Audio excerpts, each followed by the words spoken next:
We are outside of Vegas Roots, and we're in this lot. And this lot isn't used for anything. It's just dirt and rocks and dead grass. There's a lot of places and spaces like this in Las Vegas.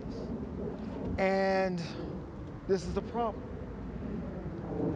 Instead of wasting this space, we could use or create something or build something or plant something. You can come out and enjoy life. We've been cooped up for so long. People need to get out. And this is a part of Vegas that they don't know about. We know about the Strip. We know about the casinos. We know about the shopping. We know about the food. But what about the agriculture? This isn't where you would imagine growing fruits and vegetables, but here in the heart of Las Vegas, surrounded by casinos and highways, lies Vegas Roots Community Garden. Community gardens are common grounds where we gather together to grow fresh fruits and vegetables.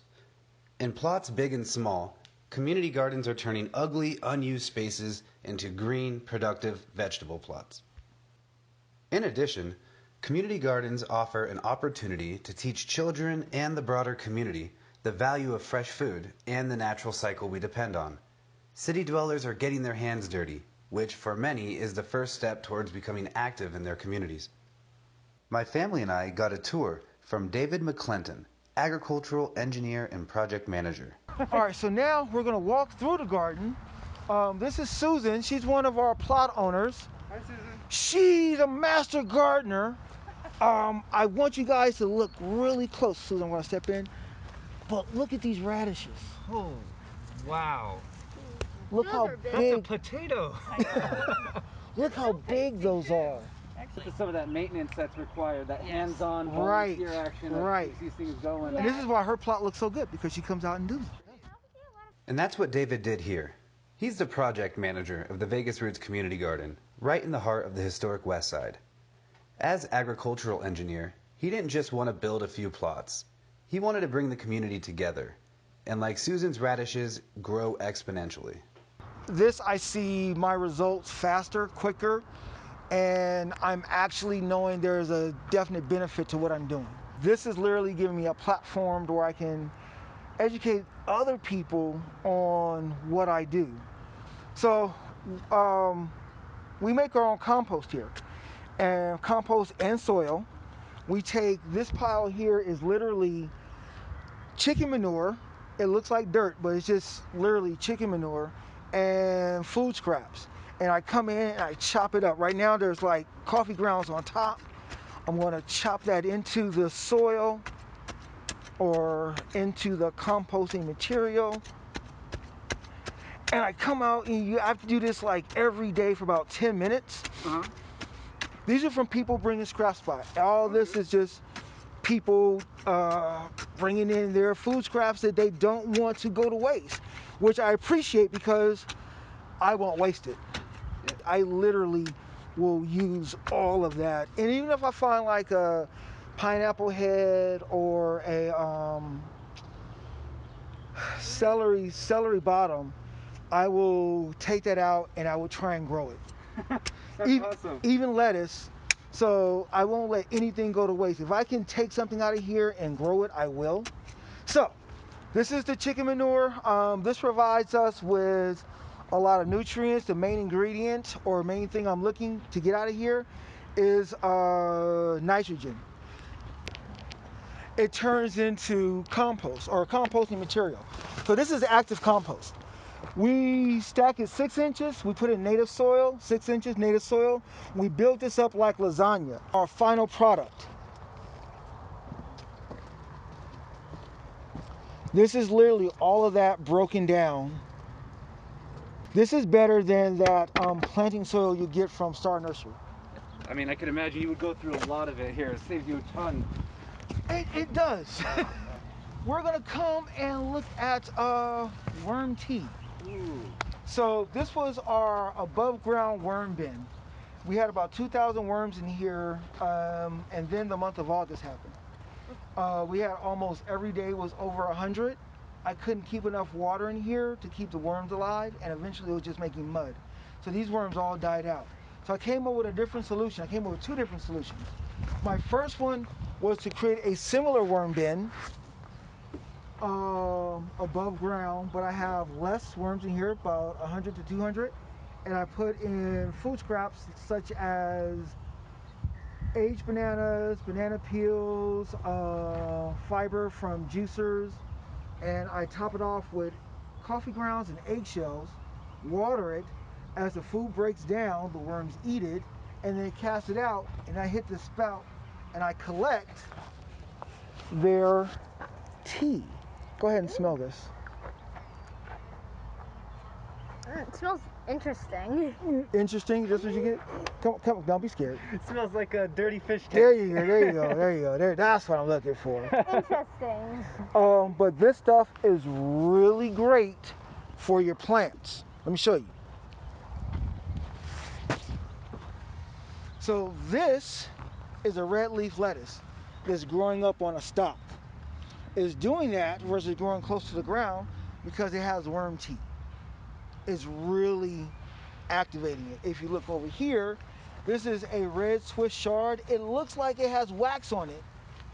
Look at those colors. That's so vibrant. But because it has worm tea, it is so vibrant and alive. Is the worm tea edible? You can drink it if you want to. I don't know what it's going to do to you. David also has other inventive uses for the animal byproducts produced at the community garden. Chicken juice. This is my own formula. It is 1 cup of chicken manure, a gallon of water, and I filter it out. I have to come in and make sure everything is been vented. You do not want to have gassy liquid fertilizer because that will eventually explode. Oh, so it'll pressurize and then just blow. Yes. Okay. It's nasty. So, this is my chicken coop. Hey, ladies. This is Priscilla. Hi, ladies. This is Jersey girls. Hey, Jersey. Priscilla, Goldie, Dana, Donna, Sylveon, Chipmunk, Elsa, Carolyn. All the black ones are called Jersey girls. This is Phoenix. She's our mascot.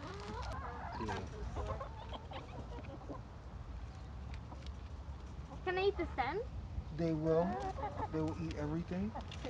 So this is our You Pick farm. We believe in 100% farm to table.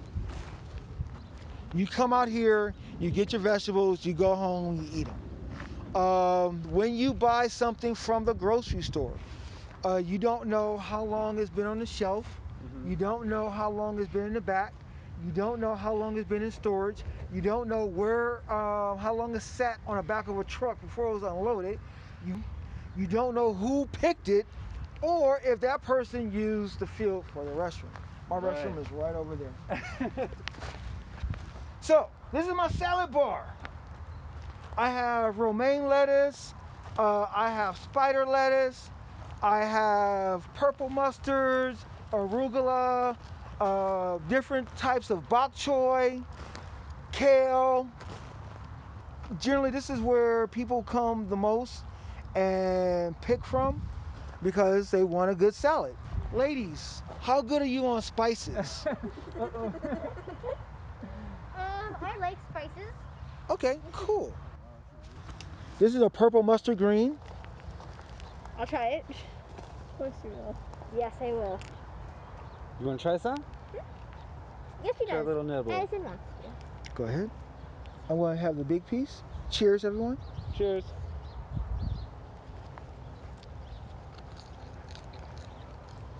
Whoa. Wow. Oh my gosh. That's strong. That is crazy. What's in there? Oh, that's spicy. What is that? It's That a is- horseradish. That is a purple mustard green. As soon as you swallow it, the spice dissipate. So what you just experienced was spice, not heat. Let me show you this. You ever seen a potato grill? I don't think I have. I've seen them sprout in the bag, if that counts. So these are blue potatoes. I got some coming up over here, some there. And what do you call this? Like a This is a potato bed. potato bed. Okay, because it's a little different than the other one. Yes, just an each potato from a bag. I just cut it up and I put it out. And it starts to sprout a flower.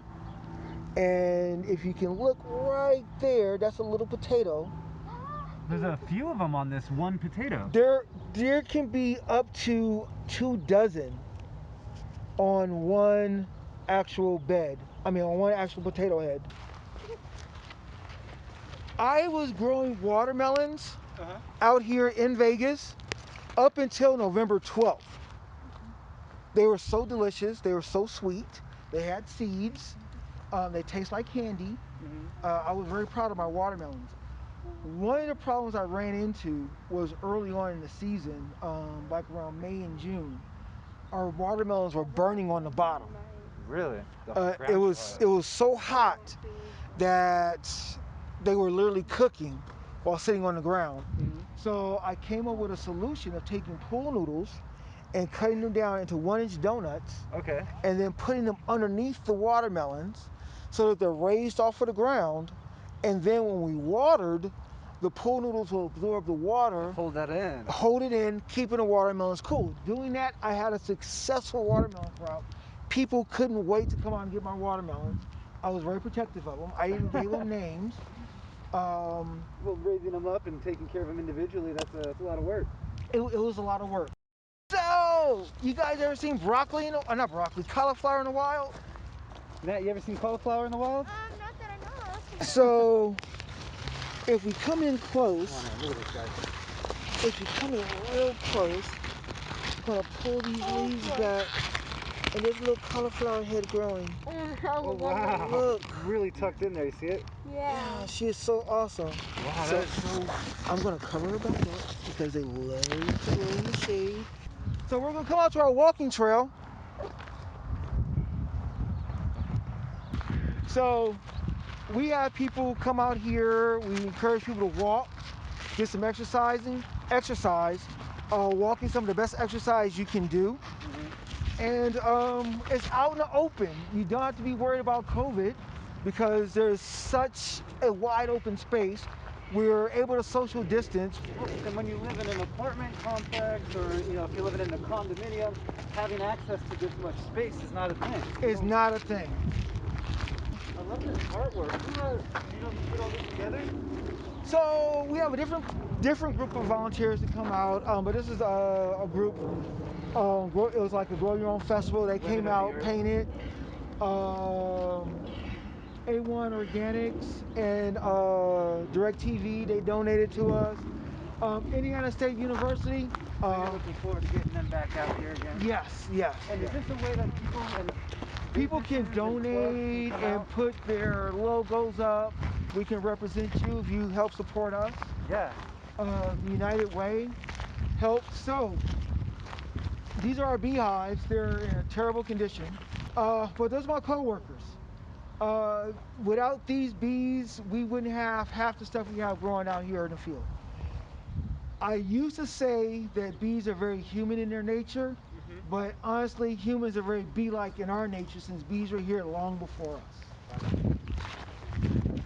All right, so this is our orchard. It looks pretty dry and dead right now, which is supposed to because it's winter. But we have pomegranate trees, almond trees, pear trees, I said pomegranates, and figs. Oh, okay. We look over here. These are our almond trees. So once the seed is ripe, the casing will split open. Okay. It has a nice way of telling you when it's ready. It has a beautiful way of telling you when it's ready. Hear that crunch? It's really good, yeah. This is the rawest ramen. This is the rawest almond you're ever going to taste. Way better than Smith's. Yes. I don't know what they sell in stores, but they're not raw almonds. So this is a fig tree. It's currently naked. and it's producing fruit. Figs are not supposed to grow on the tree with no leaves. This is another sign of climate change. The roots are confused, so they're producing fruit, but they don't have leaves. All right, now we're gonna come into spring.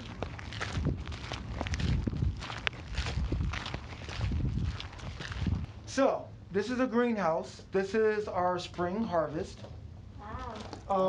This is everything we're going to plant in spring. Here's the watermelon that's already started. This is some more leafy greens. I got corn over here, kale. So to get a head start on the year, the growing season, you plant and seed in here. Yes. And then transplant it back out there to be more successful. Yes. I'm growing a variety of different foods. One of the things I'm very proud of is our celery. Wow. That's just the bottom of celery, it looks like. This is just the bottom of the celery. So this is some celery I rescued from the compost.